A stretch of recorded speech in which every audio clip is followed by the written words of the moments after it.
Bonjour. Bonjour. This is Madame Beaucoup, And Madam We. and welcome to Foreplay Matters because, It matters. well, we are so happy to have you join us today. It's 2020. Happy New Year. Happy New Year. You guys been rocking with us since 2019, and we are so excited to bring you a very special subject on today. Yeah, squirting. That's about it, just squirting. Hey, sex life, squirting. That's an interesting subject. So we're bringing in a new year a little wet. A little wet. Not as dry as my throat right now. I'm just getting over a cold, so I apologize if I sound a little extra sultry. Oh, wow. Yeah, you sound good. Anyway, we're really wondering what you guys know about squirting, if you've experienced it, if you're curious about it. We've got a bunch of info, and apparently there is a school that addresses this specific subject. Yeah, it's called the schoolofsquirting.com. They're out in LA. So holler at us, guys. Yeah, exactly. But I wanted to get into why I was so interested in this subject. I mean, of course, you squirt Mataboku or have.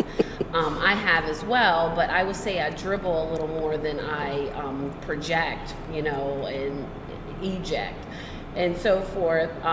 But I guess it's an art to it. It's a talent to it, because mainly your pussy muscles need to be strong. You need to do your Kegel exercises. But I was watching an episode on EPEX, I think it's EPIX, and it's called Sex Life. And it was, I can't remember what episode, I don't know if it was like 5 or 6 or something like that. But they did a kinky carnival. So if you watch it and you see something about kinky carnival, this is the episode that I'm talking about.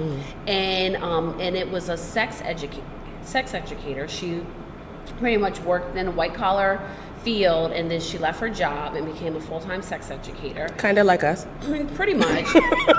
Yeah, it's like, let's just talk about sex all the time, And so she was trying to break this record for squirting.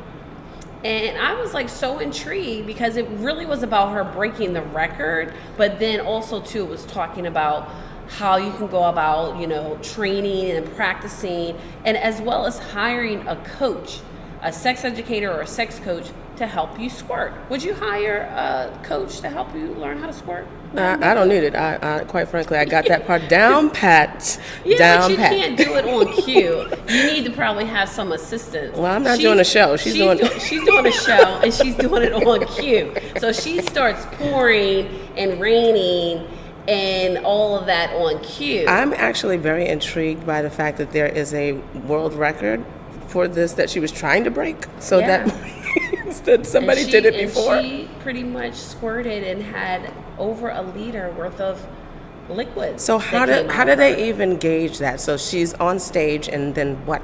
Well, pretty much. I mean, they were going back and forth because they had I actually want to find out when they're having the next kinky carnival because I want to attend. It's in Brooklyn, New York, so it's not far from us. But I want to attend. But it was like a full on, just everyone, just all walks of life there. Whether they're in costume, whether they just looked like they were having a whole lot of fun. They had pretty much different toys. They had a BDSM dog show because when you do BDSM, sometimes you can be the pony, you can be different things. So it was Get on the floor. Oh my gosh, it would look like so much fun. So I want to attend. So if you're listening to this Kinky Carnival, or I think her name was Nola or Lola Queen. What's her name? So anyway, if she ended up following us or you listening to us, please invite us to the next Kinky Carnival. We will come. We would love to attend. So anywho, by the end of the show, they had a tub, of course, and she just pretty much squatted, got her fingers in position, and she just started working it, and it was like right on cue. It was like, okay, I mean, of course, she said she was drinking all day. She was well hydrated.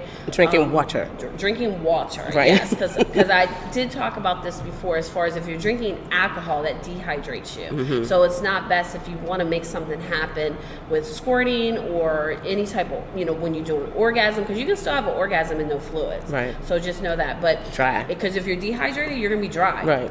if you're hydrated, you're going to be wet. So just remember that, ladies and audience. So she was drinking a lot of water to be hydrated, and then also she had a good pussy licking. I think that's key. And I think that's oral sex. What do you think that is? We're not talking about chicken here, finger licking good. Hey, I don't know what was going on with that. I think that that's a key part of being able to achieve squirting. I don't know whether it's necessary, but I do know that with my experiences that I've had, that was definitely a part of the whole session. It was oral sex, fingers curved upwards towards my G-spot, and then using a generous amount of force and friction and going quite fast. Yeah, same here. I mean, I was in a certain position. I was actually was flat on my back on the floor. I had my knees up. And of course, yes, it was oral sex that was happening. However, he had a beard, and that created the friction. And it felt so good, and he was just, he was doing a good job. He exfoliated you. Yeah, he really did. And it was the friction of the beard and everything that created, of course I was aroused. I mean, he got me to the point of arousal. And we also had some toys involved too. So he had a toy on my clit. Okay. Because I need multiple stimulation. So with all of that, so he didn't have any fingers in me. He was eating me out, and it was the beard, it was the hair, the roughness from the hair that pretty much started to make me squirt. So was this something that he was trying to achieve? No, actually he wasn't. He just was eating my pussy, and and he apparently was really enjoying it. And but I will say this, for me, I think it was more the position that I was in, because I was flat on my back on the floor. So, and then also too, I think because I was so aroused, and it was the heated kind of tension of the conversation that we were having before it happened. Right. So it was kind of just a lot going on. It was a lot going on that created the dynamics of that for me. But it's like, do I have to sit there and replay or reenact that type of scene to be able to squirt? Because, I've squirted a few other times, but really, I will say this, I have an orgasm. I'm very happy with the dribble. I don't, and the reason why I say I'm very happy with the dribble, because I'm actually having an orgasm. It's a full body orgasm. However, I'm not squirting it everywhere. I don't want fluids everywhere. Well, I think that that's the other thing, is that what you see in adult films are not necessarily what's actually happening in real time. It may, but it's not necessarily that's what's happening. For me, I can be in different positions, and that happens as long as my G-spot is being stimulated, and it's with a certain amount of force, fingers curved upwards, and a certain pace as well. So that's what has me to achieve it. I've been on my knees and had it happen, or I've been flat on my back and had it happen. But for me, the most important thing is for me to feel comfortable in the setting that I'm in. Like, I could not imagine doing this in my bed. Yeah, no. My lover actually he wanted me to squirt so bad. And mainly because I was talking about this to lead up to us doing this episode. And he just wanted me to do it on cue. And it's like, no, buddy, it doesn't work like that. Also, too, I'm like, I'll do it in your bed, but I'm not doing it in my bed. And then it's like, okay, no, he's like, do it in a hotel. No, I don't want to do that, because I feel like that's somebody else's problem. Else's property. I'm like, can you imagine housekeeping coming and it's just like the bed is soaking wet? It's like, what the hell happened here? You got to do it on your last day. I would feel some kind of way. It's like, if I would have to leave a nice little tip. I feel like I would need to, send some money for for cleaning up. I don't know. I would just feel some kind of way about that. Right. Burn the whole bed. Yeah, no. Like, I would need to prep my bed or his bed, or whatever, with like waterproof something. Yeah, and they have that. They have like latex or rubber sheets so that you can protect your bed. My experience, the person that I was dealing with, the lover that I was dealing with, laid out a sheet on the floor.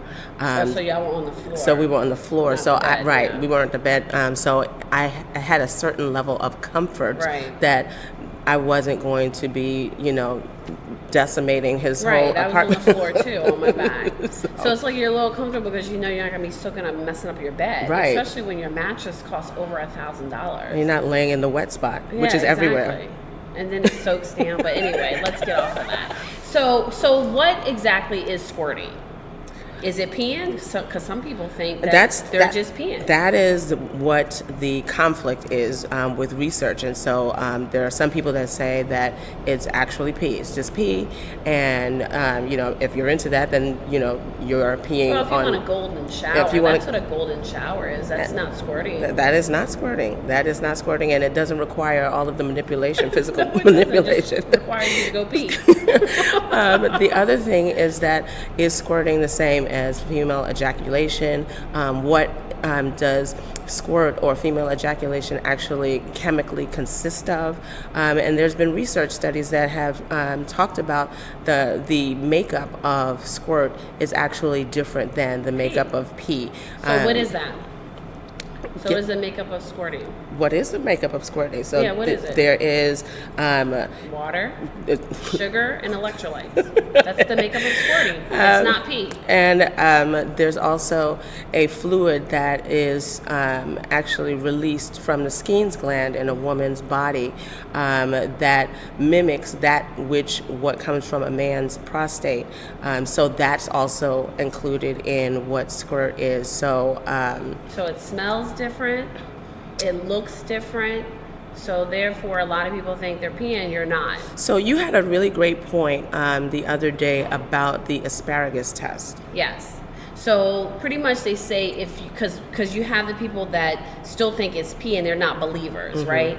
So pretty much just eat asparagus, and then because when you eat asparagus, your pee smells, right? It's just given. It's going to happen. However, if you empty your bladder and then you do squirt, you'll see that the squirting fluids do not smell like asparagus, like when you pee. So that's pretty much how if you're still a non-believer, do the asparagus test. There you go. There you go. There you have it. Yeah. Go shopping. So now, how is it that if you want to squirt, but you have not been able to, but you're very curious, do you think that you have to have a certain body type or body makeup to be able to squirt, or do you think you can train and practice to be able to squirt? Well, according to your School of Squirt, SchoolofSquirt.com. the School of Squirt, it seems that any and everyone that has a vulva and a vagina is capable of squirting. So, I can only speak for myself and my experiences, but I've not had any problem with it. The only problem I may have had was psychological because I didn't know what was happening. But in terms of physiology, I've never had a problem. Yeah, you definitely, psychological, you definitely have to be into it, because if you're all in your head, you're not going to be able to get there. And to be quite honest, that's really with any orgasm. Yeah. So as far as practicing and training, some of the things that you can do to get yourself prepared is to do Kegel exercises. Kegels, people pronounce it differently. But yeah, you can do your Kegel exercises and those start are to pelvic strengthen. muscle. Yeah, pelvic muscle building exercises. So it's like pretty much how you go to the gym and build your muscles everywhere else in your body. You can do your Kegels, and build the muscles in your pussy, your vagina. So that, because at the end of the day, it's going to be the strength of those muscles that's going to actually allow you to push and squirt, because you're going to be pushing like you're having a baby, and that's how you're going to project it. But it doesn't feel like having a baby. But it doesn't. Oh Lord, no! It doesn't feel like having a baby. But So you're you gonna know. push like you're having a baby. So, what are some of the other things that can get you there to just kind of prepare you for squirting, like a massage, like? I think that is very key. You have to be relaxed. Again, specifically speaking for myself, Mentally, I have to be in a good space. But getting a massage would be fantastic. I understand that the School of Squirt talks about specific erogenous zones or tension spots that can be massaged so that you can actually create an environment of relaxation so that you can, step into this event or experience a lot easier than usual. If you're tense, you can't really achieve what it is that you're seeking. Yeah, I mean, pretty much those, I guess, tension spots that need to be released are if you're lying on your back and the front part of your body is being massaged, and it's pretty much right under your neck, kind of like where the collarbone is. The collarbone. Where did I get collarbone? I know. I was like, "What's the collarbone?" I don't know. Something I made up. The collarbone. I don't know what's on my mind. That is bestiality. Yeah, I haven't been eating, for the past couple of days. I've been on this cleanse, so I think I kind of want some food in me. But or something in me. I don't know. But yeah. So the collarbone and pretty much your nipples. Of course, around your belly area. The inside of your thighs, your pelvic area, and then if you were to lie on your stomach and massage your back, then it's pretty much the area of where your shoulders are, because of course that's a tension spot. I mean, most people when they get a massage, they want their shoulders massaged, as well as the area which is the middle of your back, that I guess you can call it the butterfly area, like if you were, where that bone is, it's like right there in the middle of your back. On both sides is another tension spot area along your spine, and then of course your buttocks. And for me, I also like the lower part of my back massage. To be quite honest, I like massage. I like my head massage. Like I like a good head massage. I don't know, a good head massage gets me off. It's like washing my hair. Just dry, like act like you're washing my hair, right. And give me a good head massage. But those are the tension spots that need to be released to kind of just get you in that kind of preparing you for that orgasmic massage or something like and it's that. not a necessity, but it does help with the relaxation and the experience and just getting into the mode of releasing. So, if you notice, Madam, we talked about different tension spots that aren't even necessarily close to sexual areas, and it's just a matter of relaxation and releasing some of that muscle tension. Yeah. And I know you had talked a little bit about definitely overcoming psychological barriers. That is a big thing because a lot of people just, have control issues. Me? Medical and just won't let it go, So it's like you kind of have to get over that, because if you're not, you just can't get your mind right to help get your body right. Right. So you definitely have to work on that a little bit if you want to squirt, as well as physically preparing your body for squirting, which we had talked a little bit about that, hydrating yourself, doing your Kegel exercises, but also too eating right. Yeah. And it sounds like you got to do a lot of exercise to just have good sex or a good sex life, but think about it. I mean, if you're overweight and you can't do no cardiovascular, sex is cardiovascular. Yeah. So eating right, exercising, definitely staying hydrated. Well, this sounds like a lot of commitment for a sexual act to me. It does. But if this is something that... This should be your lifestyle. If it's uncharted territory that you've always been curious about, or if it's something that you and your lover talked about, and communication is definitely key here, and it's something that you want to explore, then you want to do it in a way that is going to reap an end result that's going to be pleasurable for everybody. Yes, definitely. But also, too, when I say, physically preparing, I guess going into also what supplies do you need? You need a good lube.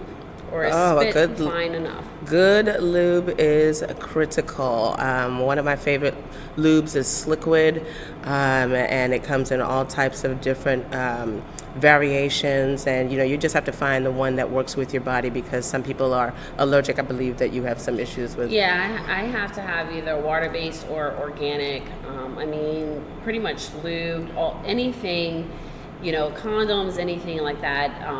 Makes me have a yeast infection, so I have to be very careful. And to be quite honest, I just go for it, and then afterwards I have to just pretty much to prevent a yeast infection. I just start immediately afterwards.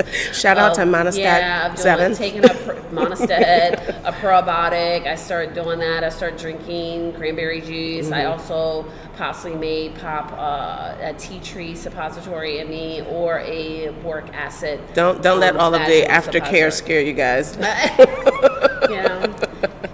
But this is real. This is real, and a lot of people are like, "Oh my gosh, yes, I experienced that as well." So that's what we're here for. Yeah. To kind of let you know. But yes, you definitely need a good lube. And that's really great, because it just helps you relax as well. So there's no lube shaming here. So there's no friction burn. There's not being uncomfortable, because that's one thing about also getting to the point of about to squirt, or even have an orgasm. If you don't squirt but just have an orgasm, is you get to the point, and then if there's a burn or there's something that's not pleasant, right, or you move and shift, and I hate that so much. It's like now you're distracted, right? Yeah, you're distracted, and then it's gone, and then it's like, oh, you got to start over. And we all know men, they have an orgasm or come within 5 minutes. If then I'm giving them some time. But women, it takes about 20 minutes. Right. It's like freaking a job. So you have to create the environment for you to be able to achieve this thing, and lube is going to definitely be helpful. Again, if you get distracted, you dry up, and so the lube will definitely help with that. Right. And then pretty much, the main thing is when you're about to come, because it's going to feel like you're peeing, but definitely empty your bladder before you start having sex. And that's another thing, empty your bladder before and after. Yeah, empty your bladder before you have sex. And so therefore, and you can trust that when you do squirt, that it's going to be the squirting fluids, not pee. And just don't hold it back. Don't squeeze into a Kegel and squeeze it back up, because then guess what? You just stopped your orgasm. Right. Yeah. So let it go. Let it rip. Let it rip. Let it rip.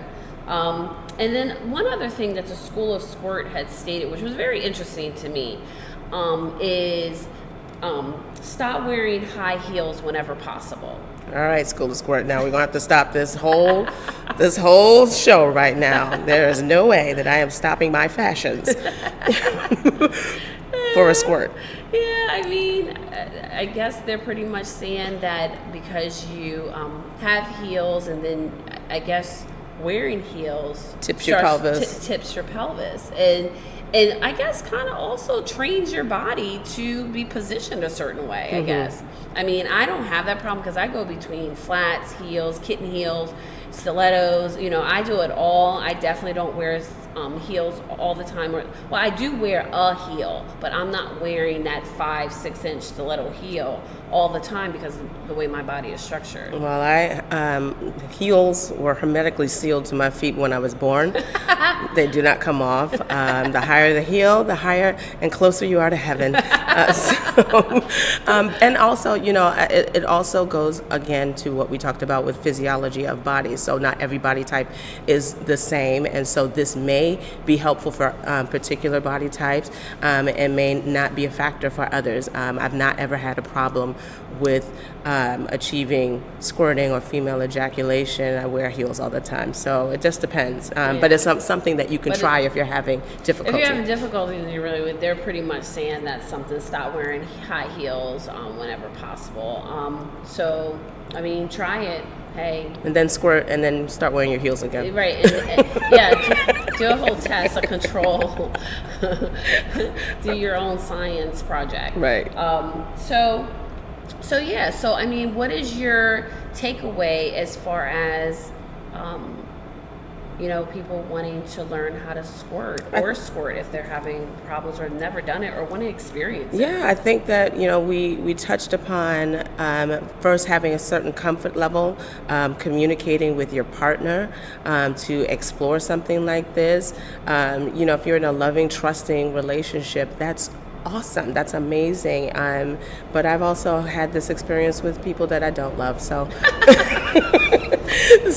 it's just making sure that you're comfortable with whatever it is that you're endeavoring, whatever it is that you're exploring, and that's whether it's squirt or whatever it is. Making sure that you're comfortable, you communicate, and create an environment that is going to allow you to have the experience that you want to have. And if it doesn't work out, you always say, learn how to laugh.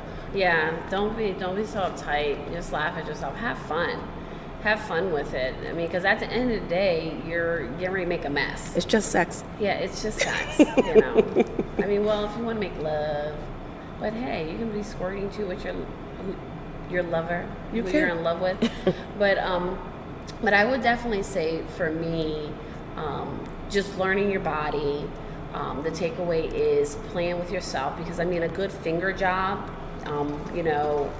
definitely can help you squirt as well. Mm-hmm. So just knowing, the technique of fingering, or you knowing so that you can communicate with your partner so that they can get you there, because at the end of the day, it's ultimate pleasure, and I want everyone to experience it. But you have to know your body. You have to know what you want. In order to be able to articulate that to your partner, to be able to satisfy you and please you. So that's my takeaway. So the other thing is, let it rip. Don't hold back. Don't laugh be at afraid. yourself. Laugh at yourself. Have a good time. And I think, this is going to be the end of our episode on this. So definitely DM us at Secret Society Life is our Instagram. We're going to be on every major podcast outlet, Apple Podcasts, Spotify, Anchor, so forth. And listen to Foreplay Matters. Because it matters. Every Wednesday at 7 p.m. We're going to be coming on and talking about something. Do you have an idea what our next episode is going to be? No, I think I'm going to surprise you guys. Well, I'm going to tell you it's a little similar to this one, but it's going to be for the men. Oh, my. Yeah, this is going to be really interesting. All right, so you guys get ready. and we have a huge male following, so definitely tune in tonight and as well as next week. So, for the good of the people, we'd like to say au revoir. Au revoir. And join us next week. For Foreplay Matters. Because it matters. All right. Bye-bye, everyone. Bye.